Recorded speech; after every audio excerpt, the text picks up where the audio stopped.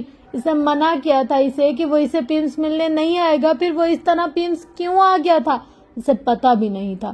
پھر بھی وہ کب فرش پر بیٹھ کر پھوٹ پھوٹ کر رونے لگی. زندگی ہمیشہ اس کے ساتھ ایسے کیوں کرتی تھی؟ اسے خوشیاں کیوں راس نہیں آتی تھی؟ پچھلے 3 برسوں میں افق ارسلان نام کی وہ واحد خوشی اسے ملی تھی. وہ خوشی جو کل اس کی ہونے جا رہی تھی، وہ اتنی جلدی کیوں اللہ اس سے چھین رہا تھا؟ اتنا قریب آ کر وہ شخص پھر کیوں دور جا رہا تھا؟ وہ بہت دیر فرش پر بیٹھی بلک بلک کر روتی رہی. میں ضرور آؤں گا. تمہیں یاد ہے راکھا پوشی کی برف میں تمہارے آنسو گر رہے تھے؟ مجھے تمہیں وہ آنسو لوٹانے. وہ ٹھیک کہتا تھا. وہ اسے آنسو لوٹانے صبح سے پہلے ہی واپس آ گیا تھا.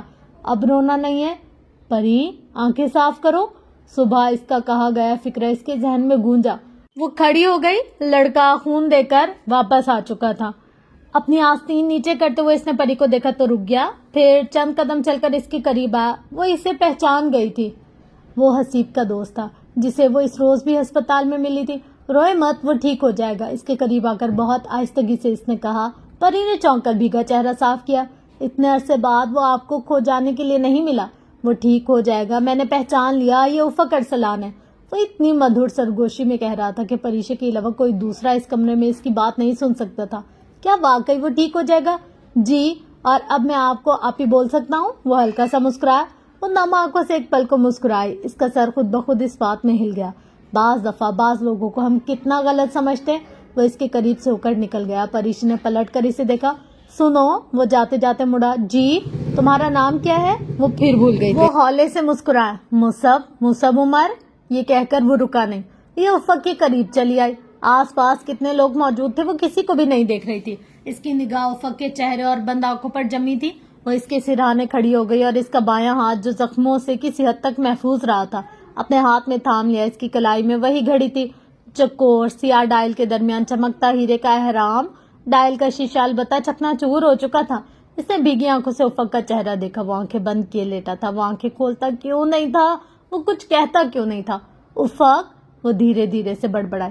افق اٹھو، سونا نہیں ہے.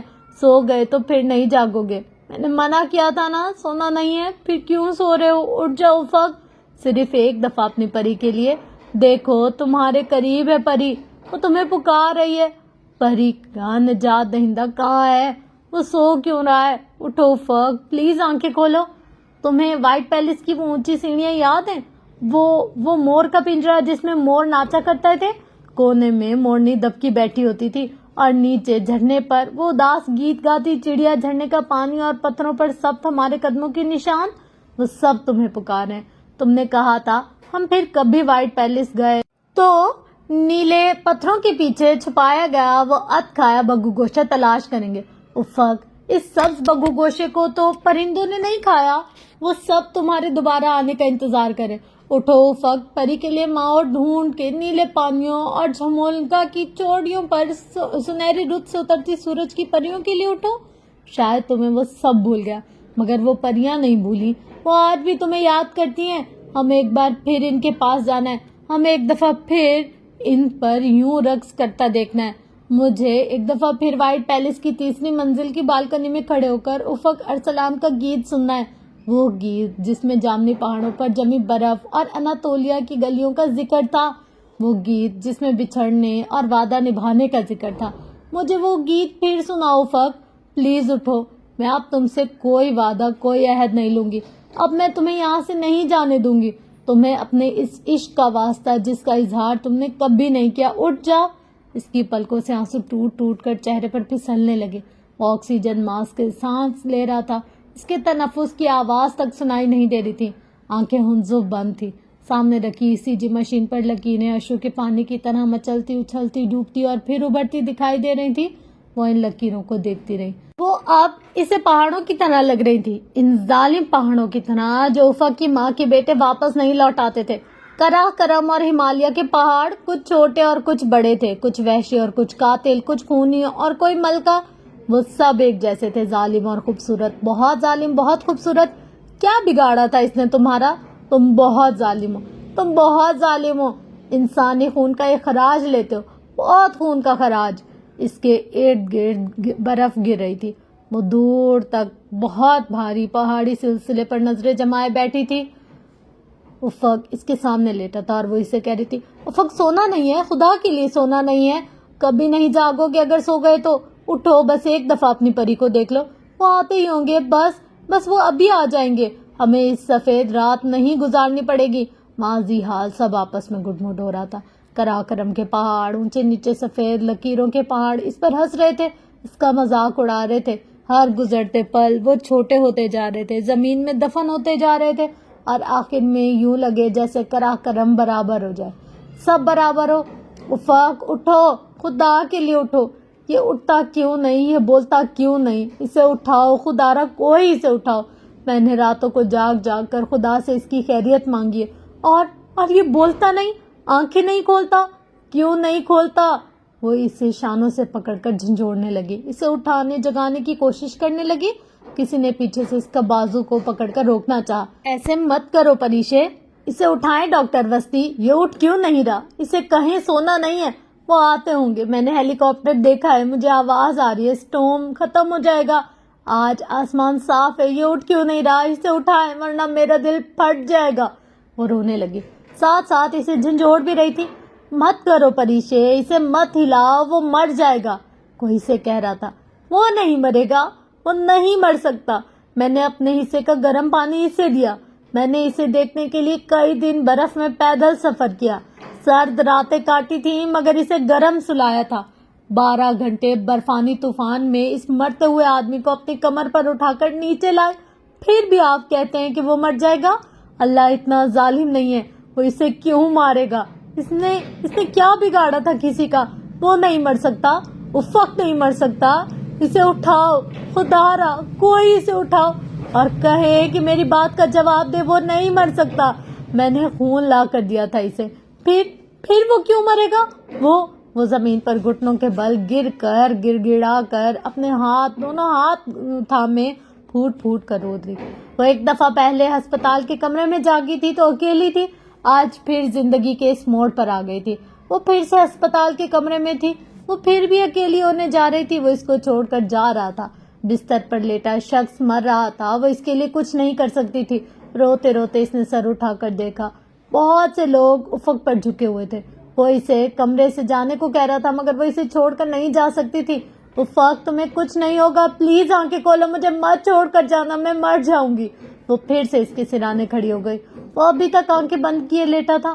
ڈاکٹر وسطی، سر یہ بچ جائے گا نا، اسے کچھ نہیں ہوگا نا؟ آنسوؤں سے اس کا پورا چہرہ بھیگ چکا تھا، وہ بکھری سی روتے ہوئے ڈاکٹر وسطی سے پوچھ رہی تھی۔ شاید، کسی نے کہا۔ وہ پر یقین نہیں تھے، وہ پر امید بھی نہیں تھے۔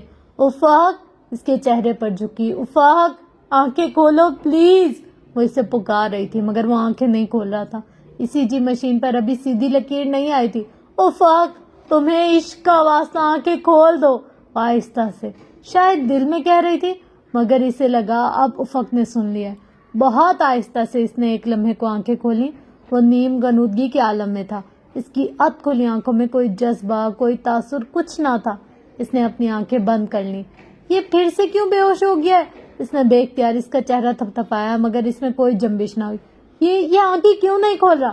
ریلیکس پریشے، اب وہ خطرے سے باہر ہے۔ پتہ نہیں کس نے کہا تھا، وہ تو بس اس کی بند آنکھوں کو خوفزدہ نگاہوں سے دیکھ رہی تھی۔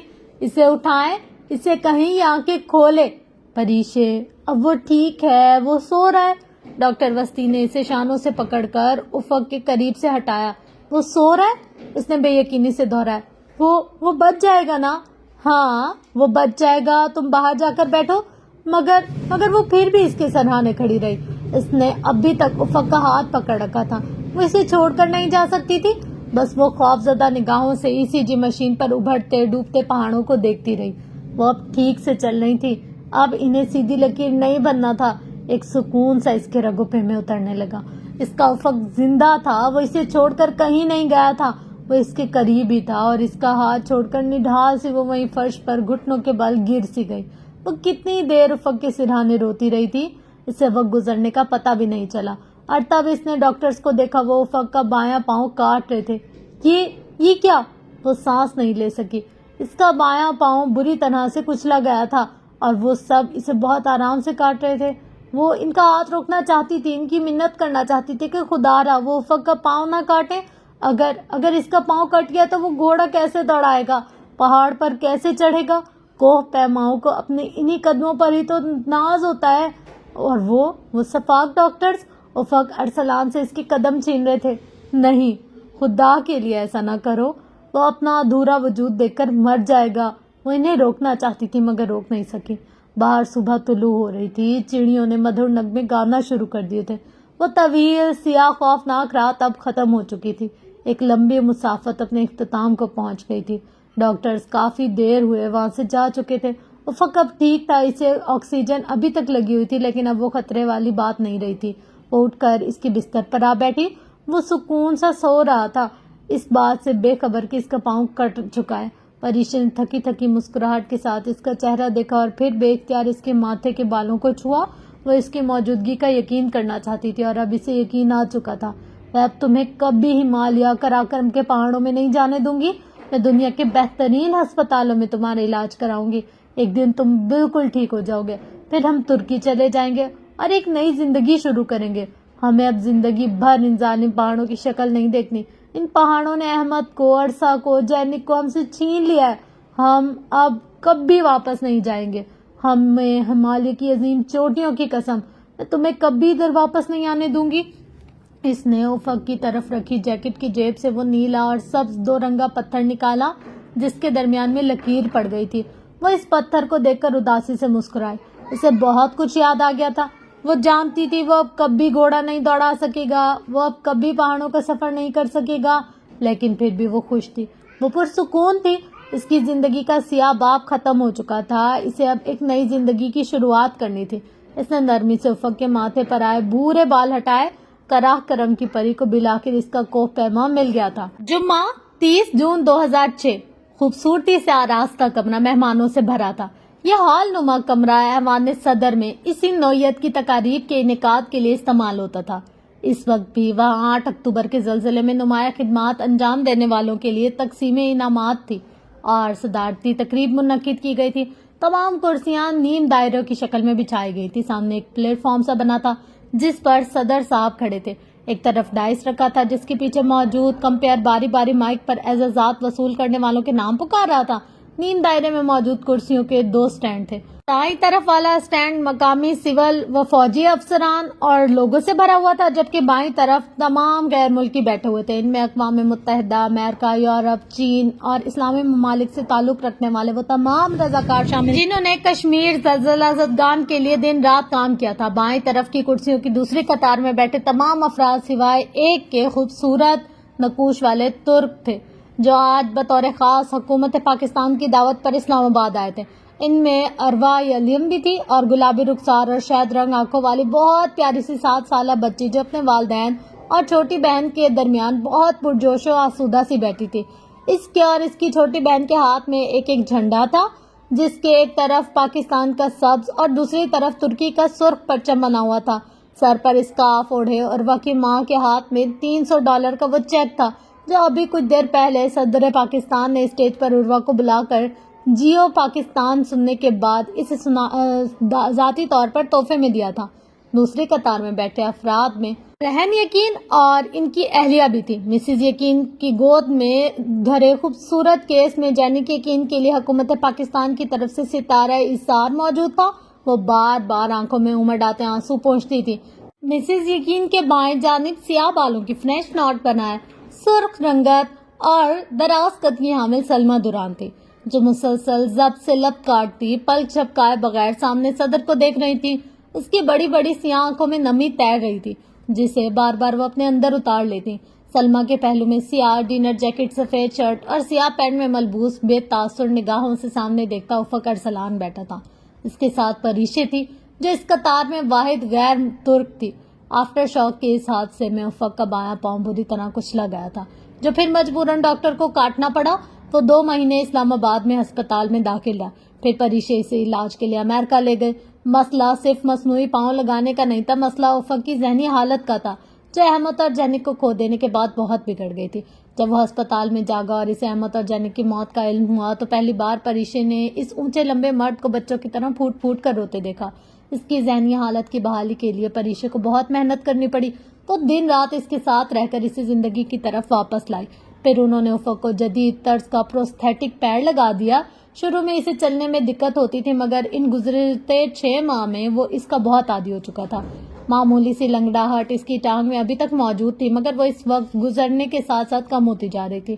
آج نہیں تو آج سے 1 سال بعد ہی صحیح، اسے یقین تھا کہ وہ ویسے ہی چلنے لگے گا جیسے پہلے چلتا تھا۔ ہاں، وہ جانتی تھی کہ وہ دونوں اب کبھی قراقرم نہیں جائیں گے۔ 5 ماہ پہلے جب اس کے ساتھ شادی کر کے اس کے ہمراہ ترکی لے کر گیا تھا، تب دونوں نے ایک وعدہ کیا تھا، اور یہ وعدہ لینے والا افق خود تھا۔ پری، ہم آج ایک نئی زندگی شروع کرنے جا رہے ہیں۔ آج کے بعد ہم کبھی قراقرم میں واپس نہیں جائیں گے۔ مجھے اب ان پہاڑوں کو کبھی نہیں دیکھنا جنہوں نے مجھ سے میرے بہترین دوست چھین لیے۔ اور پھر اس نے افق ارسلان کے ترکی میں ایک نئی زندگی کی بنیاد رکھی تھی۔ اب وہ محض ایک جیولوجیکل انجینئر تھا اور دنیا کے بہت سے نارمل لوگوں کی طرح 9 to 5 جاب کرتا تھا۔ پہاڑوں سے وہ اس حد تک خائف تھے کہ وہ تو ماؤنٹ ایرات دیکھنے بھی نہیں گئے تھے۔ یہ شاید پہلی دفعہ تھا جب افق نے سیاحت اور کو پہمائی ترک کر کے مسلسل 5 مہینے لگاتار آفس جا کر زندگی کو انقرہ کی گلیوں تک محدود کر لیا تھا۔ وہ دونوں کے اوپیما نہیں بلکہ ڈاکٹر اور انجینئر بن کر اس محدود زندگی میں بھی خوش تھے۔ اب کسی اور شے کی تمنا نہیں تھی۔ افق کی شدت و بھری محبت اس کے لیے کافی تھی۔ ہاں، بس پچھلے 5 ماہ میں ایک بیکلی سی تھی، ایک نارسائی سی اس کے وجود سے چھلکتی تھی، کہیں کوئی تشنگی رہ گئی ہو جیسے۔ وہ بہت غور بھی کرتی تو بظاہر سب ٹھیک تھا۔